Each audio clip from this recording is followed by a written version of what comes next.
Assalamualaikum warahmatullahi wabarakatuh. Sebelumnya perkenalkan, nama saya Agung Rahmat, NIM 2020-502074 dari kelas BPI 252C angkatan 2020, semester 2, Prodi Bimbingan Penyuluhan Islam, Fakultas Dakwah dan Komunikasi, Universitas Islam Negeri Raden Patah Palembang.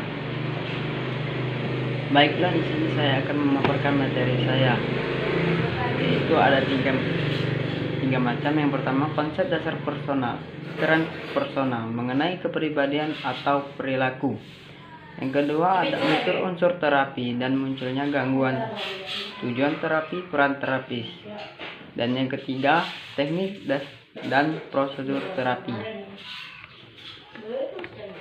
Baiklah, yang pertama, konsep dasar transpersonal mengenai kepribadian atau perilaku.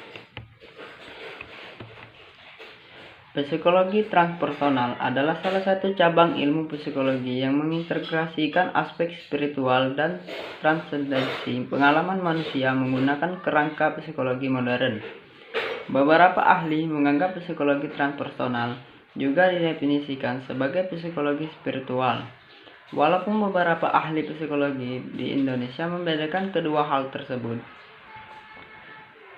Transpersonal didefinisikan sebagai pengalaman di mana kesadaran diri atau identitas diri melampaui trans individu atau pribadi untuk mencapai aspek-aspek yang lebih luas dari umat manusia, kehidupan, jiwa, atau kosmik. Transpersonal juga telah didefinisikan sebagai perkembangan yang melampaui batas-batas individual. Hal-hal yang dibahas dalam psikologi transpersonal menyangkut spiritual, pengembangan diri yang melampaui ego, pengalaman puncak, pengalaman mistik, kerasukan, krisis rohani, evolusi spiritual, praktik-praktik spiritual, dan pengalaman hidup yang tersublimasi, serta tidak umum. Psikologi transpersonal berupaya menggambarkan dan mengintegrasikan pengalaman spiritual dalam teori psikologi modern serta merumuskan teori baru untuk menjelaskan pengalaman tersebut. Yang kedua, unsur-unsur terapi dan munculnya gangguan, tujuan terapi, peran terapi. Unsur-unsur terapi. 1. Munculnya gangguan, model humanistik, kepribadian psikopatologi, dan psikoterapi awalnya menarik sebagian besar konsep-konsep dari filsafat eksistensial, menekankan kebebasan bawaan manusia untuk memilih, bertanggung jawab atas pilihan mereka, dan hidup sangat banyak pada saat ini. Hidup sehat di sini dan sekarang menghadapkan kita dengan realitas eksistensial, menjadi kebebasan tanggung jawab dan pilihan, serta merenungkan eksistensi yang pada gilirannya memaksa kita untuk menghadapi kemungkinan pernah hadir ketiadaan.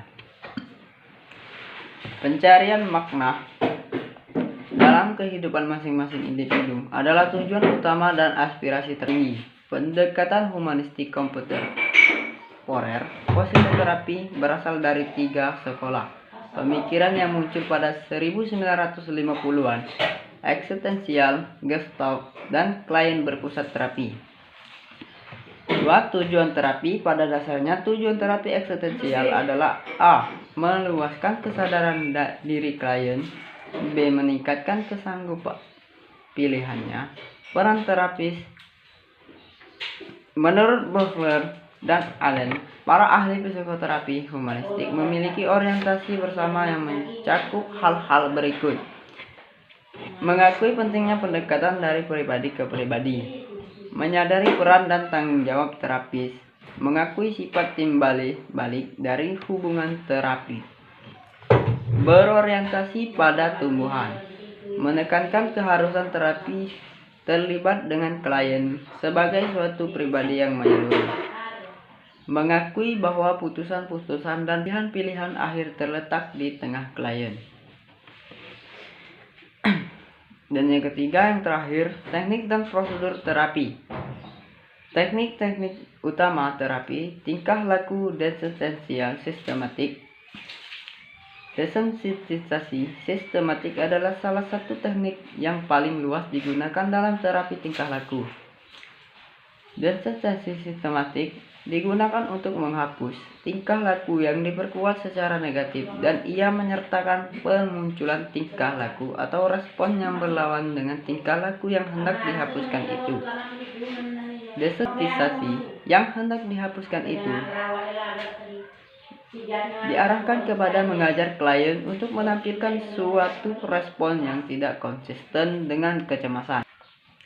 Prosedur terapi okupasi adalah sebuah perawatan terhadap kondisi fisik dan psikologis pada seseorang yang dilakukan melalui kegiatan bermakna yang dipilih secara khusus. Terapi ini ditujukan untuk membantu orang yang terpengaruh untuk mencapai tingkat fungsi dan kemandirian maksimum dalam semua aspek kehidupan sehari-hari. Terapis akan menilai dan mengatasi kemandirian dalam perawatan diri, tugas domestik, kegiatan terkait pekerjaan, kemampuan fungsional, dan sosialisasi. Terapi okupasi ini akan mengajarkan kamu sebuah cara untuk beradaptasi. Cara ini dapat membantu kamu untuk melakukan segala jenis aktivitas sehari-hari di sekolah, tempat kerja, ataupun di rumah. Kamu akan belajar cara menggunakan alat bantu yang dapat memudahkan kamu jika memang membutuhkannya. Baiklah, mungkin itu saja materi saya kali ini. Wabillahi taufik wal hidayah. Wassalamualaikum warahmatullahi wabarakatuh.